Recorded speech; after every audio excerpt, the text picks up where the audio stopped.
Sabi niya, mga kababayan, may death threat daw siya. 'Di ba?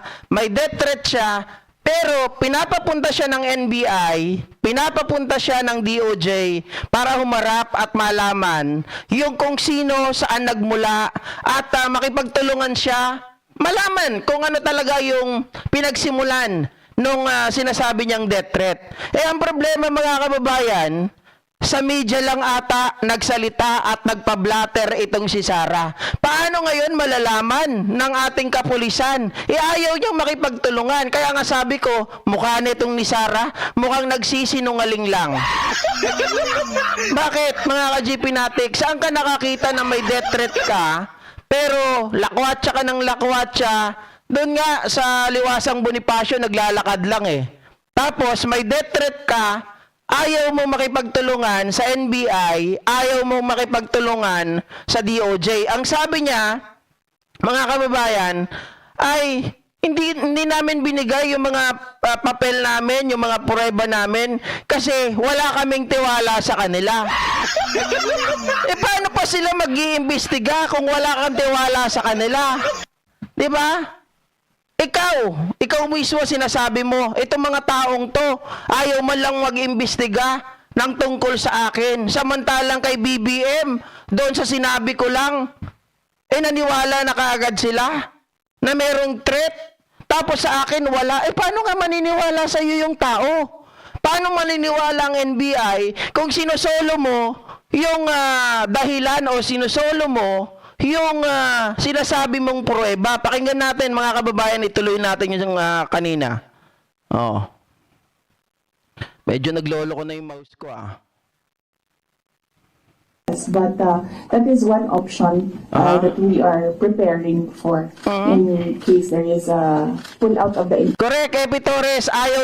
Nagsasabi siya na gusto niya, dapat imbestigahan daw ito ng NBI at DOJ, pero ayaw naman niyang maimbestigahan para makuha yung mga impormasyon na kailangan. At from there, di ba, magkaroon ng progreso. Entire security detail from the Armed Forces of the Philippines. Initially, I asked my husband, and then he said that he'll make arrangements. Out of pocket, how much are you estimating for that?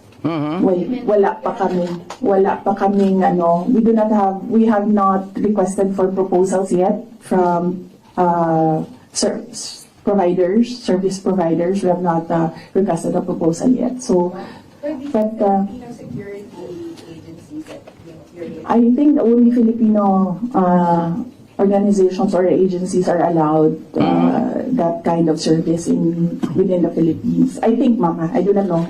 But I know that they are Filipinos, yes. Do you also, do you feel secure about No, I don't. children?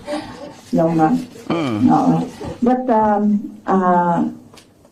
no, I do not feel secure. As I said that Sabi niya, I do not feel secure, mga ka-GP natics. Ito nga. there's always been bias. Aha. Because when you see, say for example, DOJ, iniimbestigahan nila yung presscon.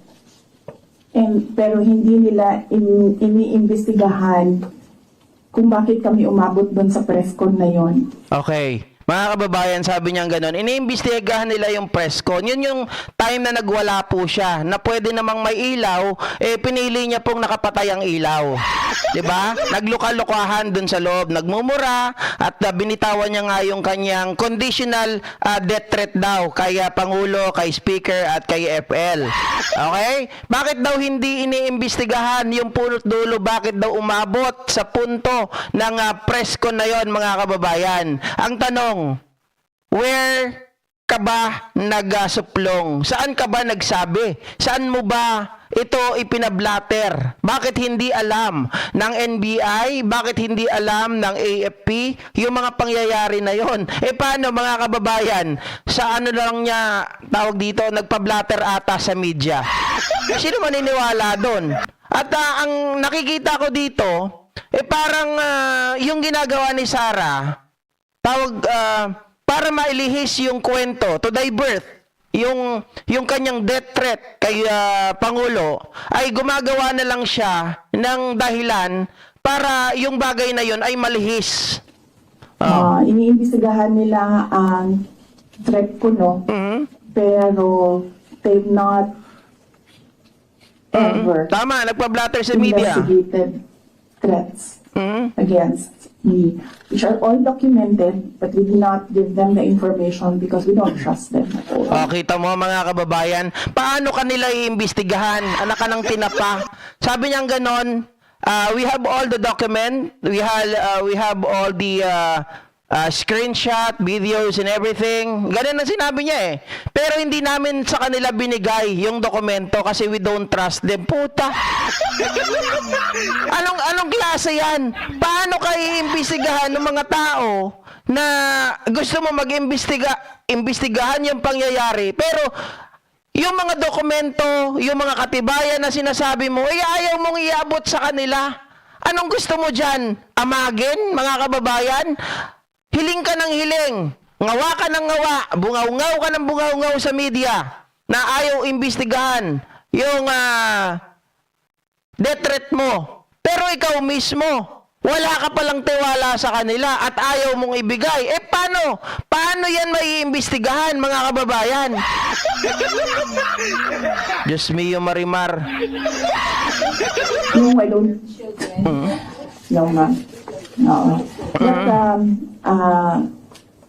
no, I do not feel secure. As I said, that there's always been bias because when you see, say for example, DOJ, iniimbestigahan nila yung press con.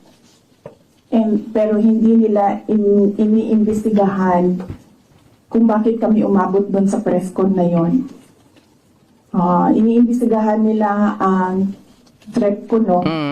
Pero they've not ever investigated threats against me, which are all documented, but we do not give them the information because we don't trust them at all.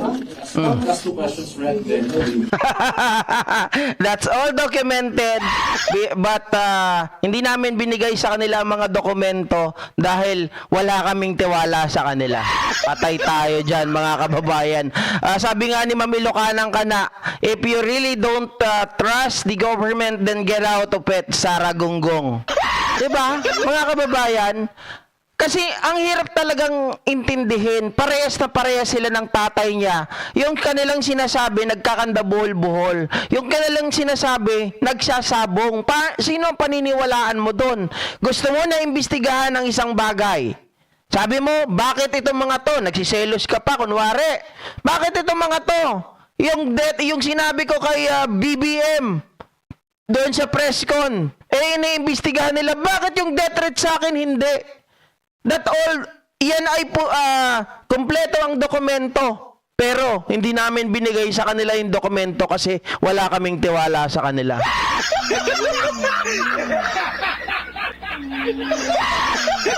Diba? Saan magsisimula, mga kababayan? Kasi from the beginning, sabi mo may blatter. Bakit walang alam yung AFP, yung PNP? Walang alam yung DOJ. So, saan ang galing yung blatter na yan? Baka yung blatter na yan, baka yung dokumento na sinasabi mo na yan, lumitaw lang after the event na ikaw ay nagmumura, after the event na ikaw ay nagbigay ng sinasabi mong conditional threat na pag ikaw ay namatay sa kakikilos, yung killer or assassin para patayin si BBM, si Lisa at si Martin. Diba, mga kababayan, saan ka nakakita ng tao? Hindi, ayaw ko ibigay sa kanila. Gusto ko imbestigahan nila yung threat sa akin, pero ayaw ko ibigay sa kanila yung mga dokumento kasi wala akong tiwala sa kanila. Alam mo naman pala. Paano darating sa point? Ito sabihin lang natin, kung wala kang tiwala sa kanila, dahil bias sila, sa tingin mo mga kababayan, mag-iimbestiga sila? Yun lang yun eh. Diba? So what's the point of saying, dapat imbestigahan nila ako? Kung hindi ka naman pala naniniwala, na itong mga ito ay fair and square. Di ba? Simula pa lang, dapat hindi ka na nagsasalita ng ganyan. Sabi nga niya, mga kababayan, don't worry, I can handle it. Puta. Oh. Ma'am, kasi sabi po nila mga congressman, ma'am, kasi parang contrived lang daw yung threat niya. Oh, ito. It's just an imaginary threat. Like for example, si Asidre nagsabi na imaginary daw yung threat niya, unlike doon sa sinasabi na threat daw, yung threat to the first family and citizen. So what's your take on this po? Kasi parang dinidismiss po ng mga congressman na Ma'am kayo Grace. po ay nagkaroon ng threat sa inyong buhay. Parang sinasabi nila, hindi naman parang imaginary lang yung threat ni Vice President as opposed to sa sinabi niya doon sa press conference. What's your take on this po, ma'am? Yes, we have documents, sir. We have screen caps, we have photos, we have police blotters, we have everything on file. But I never thought Ang tanong, saan nila pinail? Di ba sabi niya, no sir, we have everything, kasi sinasabihan na siya na imaginary lang daw yung threat sa kanya. Totoo naman, ako naniniwala imaginary lang siya. Sabi niya, no sir, we have everything. We have document, we have screenshot, we have videos, we have blotter, etc. etc. Sabi niya ganon. Pero ang tanong, mga kababayan, saan ka ba nagpa-blatter? Diba? Baka sa media ka lang nagpa-blatter kasi walang record eh. Kayo lang nakakaalam ng record.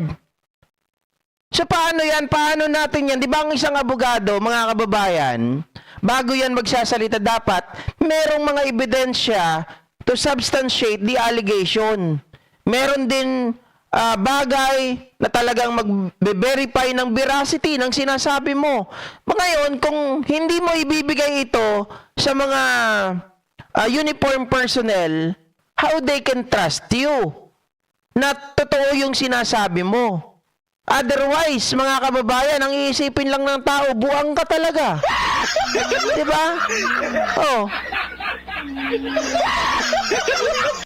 Sabi ni Shirley Fernandez, baka yung pilat ni Sara sa leeg, gawa rin niya prosthetics. Hindi. Palagay ko yan, mga kababayan, may sakit yan, kaya ganyan. Pinapakita lang niya talaga yan na kunwari may gumurgur sa kanya. Diyan pa lang yung sinasabi niya na gusto nila akong gurgurin, pero hindi sila nagtagumpay. Kita mo, ginagamit niya yung pilat na yon para palabasin na may gugurgur sa kanya. Pero ang totoo, yan na nagkaroon siya ng major, hindi ko naman alam kung major o ito, minor lang na pagtatahi doon sa kanyang leeg, no? talked about it before because I felt na it was part of my job as Vice President. You get that? Diba? So, and it does not affect my work. Kita nyo mga ka-GP Natics, anong sabi niya? Nung may threat daw siya, sinasabi daw niya sa sarili niya that it is part of my job as a Vice President and sabi niya ganun, ito ay hindi nakakaapekto sa aking trabaho. Oh, mga kababayan, ganun pala eh. So, it is your decision and it is your discretion na hindi mo ito ipaalam sa kinauukulan, 'di ba, sa police, sa armed forces. So, sino may kasalanan? Di ikaw. Kasi ayaw mo nga rin ibigay yung mga dokumento mo na sinasabi mo na ito ay na pinatutunayan na tama yung sinasabi mo. 'Di ba? Ang gulo-gulo talaga ni Sara Duterte. Now, nagkaroon ng issue. Ito yung nakita ko. Nagkaroon ng issue dahil nga yung bunganga niya masyadong matabel at nakapagsalita ng tinatawag niyang conditional threat daw. Wala namang conditional threat sa batas. Threat is a threat. Mga ka-GP natin, sa kanya lang po ito inilabas. Para ano? Para kunwari siya feeling victim. Oh. So all the more that it was inconsequential for me at the time. But right now, seeing that they are picking out words that I said and making a case out of it and saying that these are threats. So I think they should start with, where is this coming from? That is the question that they should ask themselves. Kita nyo, naghahanap lang ng mga kababayan. Parang yan nahuli mo yung magnanakaw, tapos yung magnanakaw, sabi nyo, oy, ba't ako lang iniimbestigahan mo? Imbestigahan mo rin yung tao na yun, oh. Diba? Magnanakaw din yun. Parang ganon yung sinasabi niya, mga ka-GPnatics. Kasi nga, siya na yung mainit na mainit. So, hanap damay. Ganon ang ginagawa ni Sara Duterte para merong iba na pagtuunan ng pansin, oy, biktima din ako, mga loko-loko. Bakit siya lang ang iniimbestigahan nyo? Para po maiba yung kwento na ang pinag-ugatan di umano. Kasi naghahanap siya ng dahilan. Bakit niya sinabi yung bagay na conditional threat na daw na iyon? Yun ang gusto niyang palabasin dito. Nahanapin, hanapin niyo yung ugat. Bakit ba ako nagsalita ng ganyan? May ugat yan. Oh, paano hahanapin yung ugat? Kung ikaw mismo ayaw mo makipagtulungan, kung ikaw mismo ayaw mong ibigay yung mga bagay na meron ka to justify na meron talaga na nagtatangka sa buhay mo. Parang sabi ko nga kanina, hindi talaga maaring may nagtatangka sa kanyang buhay. Bakit? May nagtatangka sa buhay mo? Ayaw mo nang palitan yung mga security personnel mo? Kukuha ka ng private security personnel dahil professional sabi mo, pero hindi sila pwede magdala ng mga baril. Di ba, too risky, mga kababayan, na yung buhay mo ay mas mapapadaling mawala kapag ang mga taong nagbabantay sa iyo ay walang mga baril?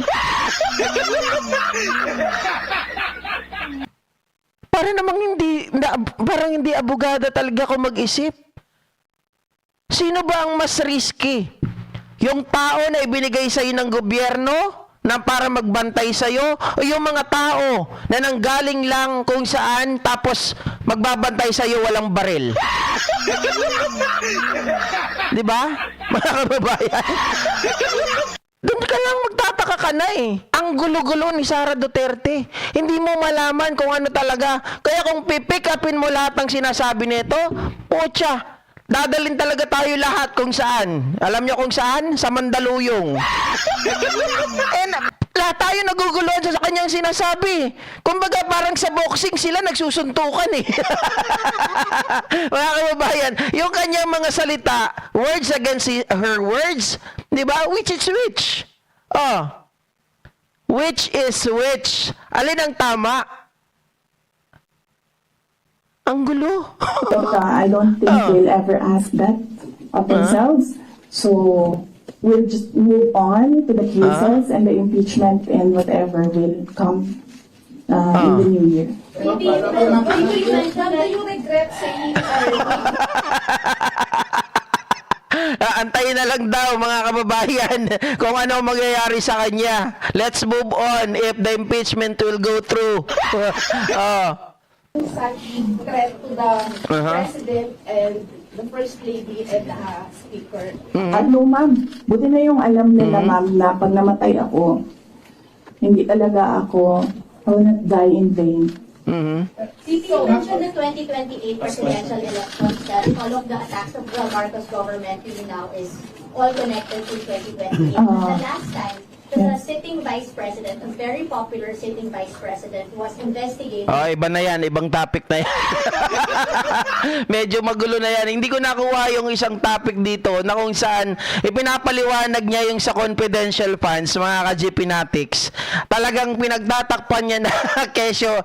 Yung mga paliwanag niya, talagang sinagot na nga rin ni Attorney Enzo Recto yan Talaga naguguluhan siya. Anong klaseng abogado to nagpaliwanag ang gulo? Walang pinupuntahan Diba? Rumble po talaga. Nagja-jungle yung kanyang thoughts sa kanyang isip. Hindi kasi siya gumagamit ng Dapat mga kababayan, pinagbabasa nyo na lang si Sara Duterte. Kaya nga mahilig po itong manghingi ng mga ng mga tanong, di ba? Doon sa NBI, nanghihingi po ito ng advance question. Dito dapat may advance question din. Kaya para hindi naguguluhan, at dapat dito kay Sara Duterte, kung sino man ang PR neto, dapat pinaglilista nyo at dapat may kodiko na lang para hindi nagugulumihanan. Yung utak napunta dito, napunta doon, napunta doon, napunta doon, napunta sa likod. Nagkakagulo. Sabi ni Aurelia Dena, Mandaluyong. Oh, totoo naman. Kung talagang pipick upin natin lahat ito at hindi natin pag-iisipan, just mio marimar. Kung kaya nga kung sino mga naniniwala dito, may sira na tuktok eh. Di ba? Sabi ni Lani Royston, too much drugs naapektuhan na. I don't know kung ito ay gumagamit ha. Wala naman akong alam na ganyan. Kaya lang ang gulo talaga ng utak, promise. Diba? Ang daming pakwela itong pusit na to. Oh, next topic tayo mga GP Natics. Basta doon nagugulumihanan tayo talaga na yung kanyang